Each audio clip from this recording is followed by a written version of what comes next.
Baba Saheb doctor Bhimrao Ambedkar ने ऐसा क्या कहा कि सारे अछूत, महत्तर और महार हिंदू देवी देवताओं की पूजा पाठ करना तुरंत ही बंद कर दिया?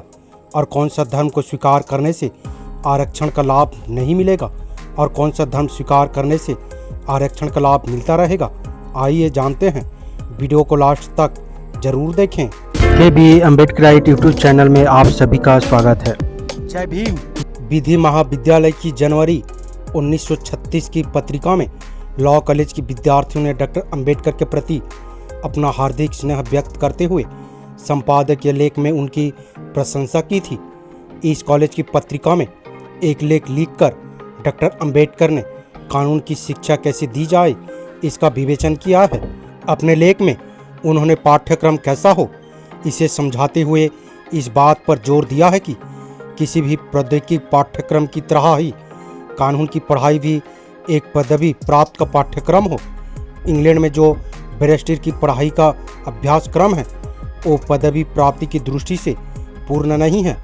ये बात उन्होंने उस लेख में समझाते हुए विस्तृत रूप से आग्रह किया कि उनकी योजना अनुसार यदि विधि के पढ़ाई का पाठ्यक्रम निर्धारित किया जाए तो उससे विद्यार्थियों के किस प्रकार लाभ पहुंच सकेगा।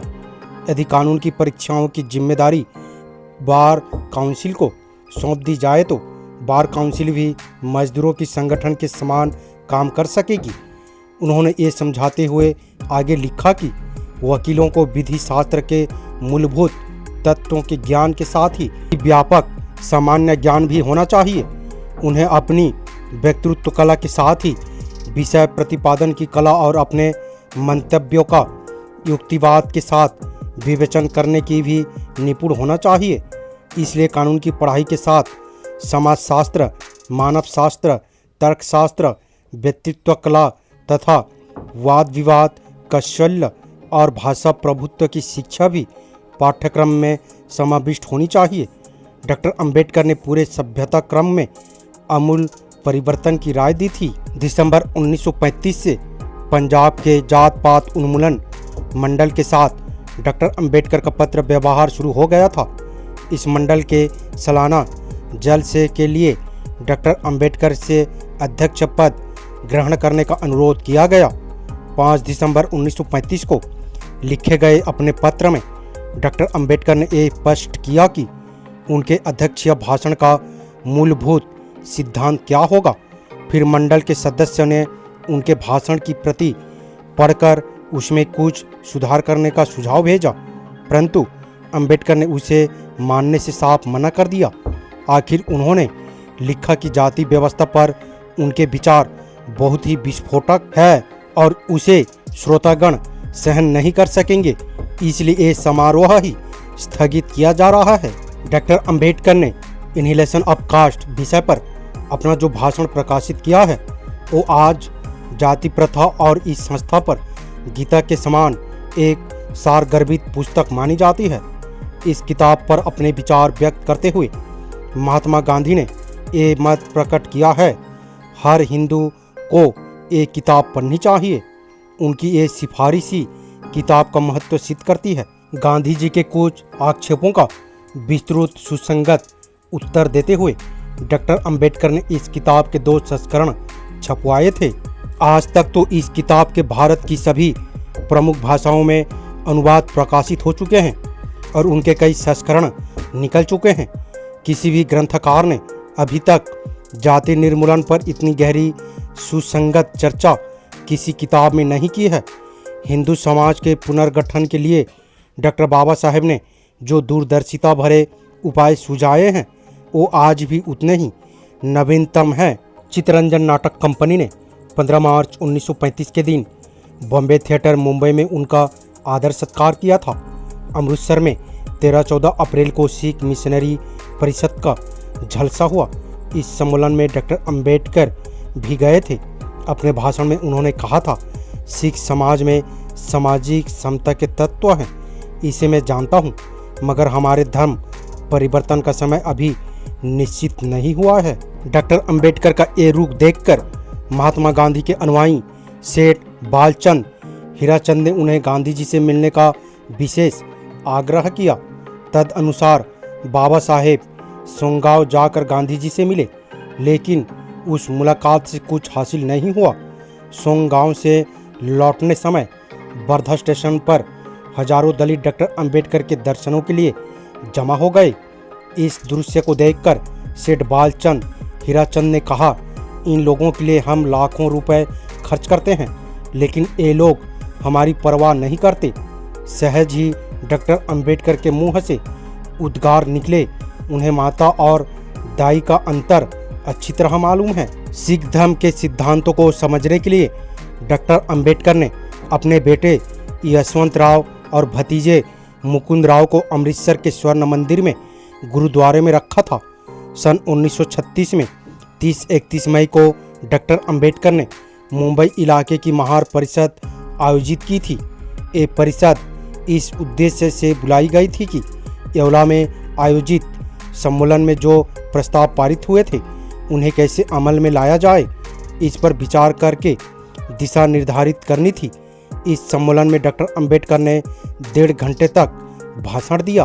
अपने 12,000 शब्दों के इस ऐतिहासिक भाषण में उन्होंने वो समझाया कि अस्पृश्य समाज ज्ञान, धन और संख्या शक्ति के दृष्टि से कितना कमज़ोर है और इन तीनों शक्तियों को प्राप्त किए बगैर उसकी उन्नति होना किसी प्रकार से संभव नहीं है।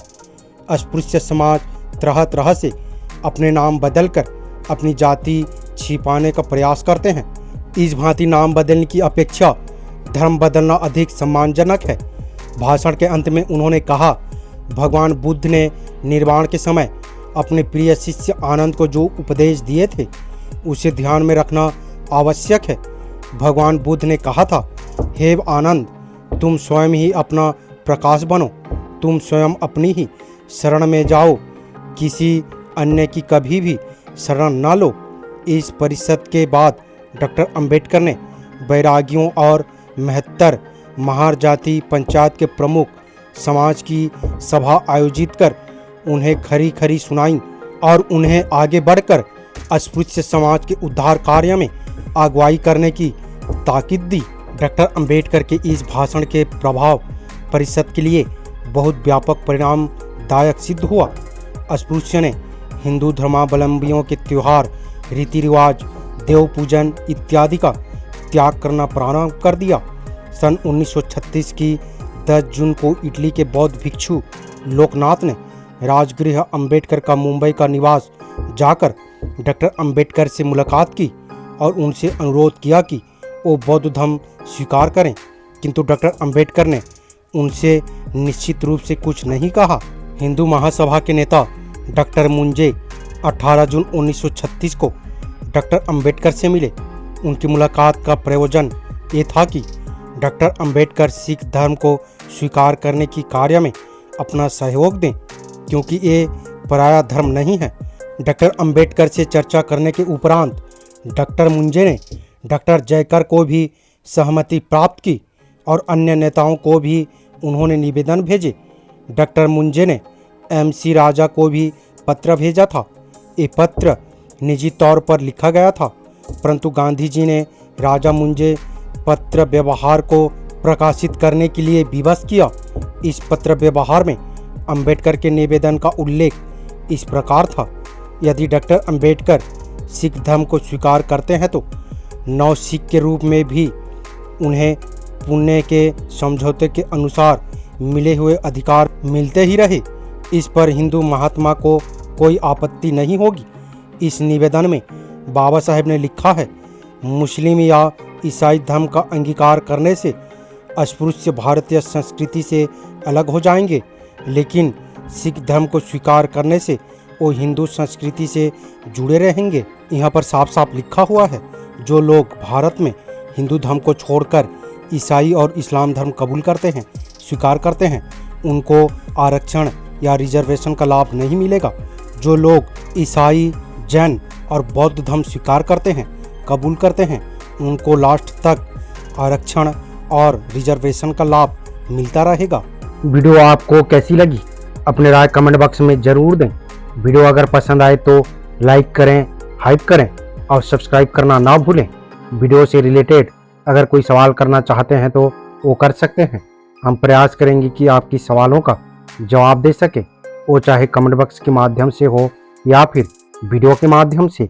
अगर इस वीडियो में कुछ जानकारी मिली हो तो अपने दोस्तों के साथ शेयर करके उसे भी जानकारी दे सकते हैं। हमारे हौसला बढ़ाने के लिए और मजबूत करने के लिए हमारे चैनल पर ज्वाइन करें। हमें आर्थिक मदद करने के लिए थैंक्स की बटन दबाएं ताकि हम अगले वीडियो आप लोगों तक ला सकें। वीडियो में अंत तक बने रहने के लिए बहुत बहुत धन्यवाद। जय भीम, जय संविधान, जय मूल निवासी।